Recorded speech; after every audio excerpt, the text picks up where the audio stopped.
December 5வது நாள் வரலாற்று நிகழ்வுகள். சென்னை கன்னிமாரா பொது நூலகம் பொது மக்களுக்காக திறந்து விடப்பட்டது. 1896 லண்டனில் ஏற்பட்ட பெரும் புகை மாசு பேரிடர் காரணமாக அடுத்தடுத்த மாதங்களில் 12,000 பேர் வரை உயிரிழந்தனர்.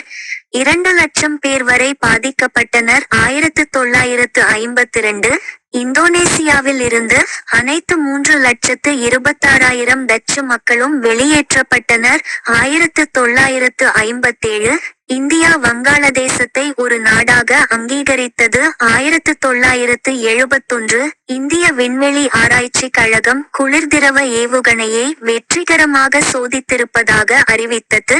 2003 தங்கனீக்கா ஏரியில் 6.8 அளவு நிலநடுக்கம் ஏற்பட்டதில் காங்கோவில் 6 பேர் உயிரிழந்தனர். 2005 யெமன் சனா நகரில் போராளிகள் தாக்கியதில் 56 பேர் கொல்லப்பட்டனர். 200 பேர் காயமடைந்தனர். 2013 2014 குளிர்கால ஒலிம்பிக் போட்டிகளில் தடை செய்யப்பட்ட போதைப் பொருள் பயன்படுத்திய குற்றத்திற்காக 2018 குளிர்கால ஒலிம்பிக்கில் போட்டியிட உருசியாவுக்கு பன்னாட்டு ஒலிம்பிக் குழு தடை விதித்தது.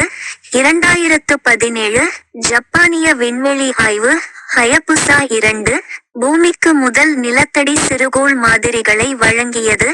2020 இந்தோனேசியாவில் மவுண்ட் மராபி எரிமலை வெடிப்பால் இறந்தவர்களின் எண்ணிக்கை 23 ஆக உயர்ந்துள்ளது. 2023 கலிபோர்னியாவின் கேப் மெண்டோசினோ அருகே கடலோர பகுதியில் 7.0 நிலநடுக்கம் ஏற்பட்டது.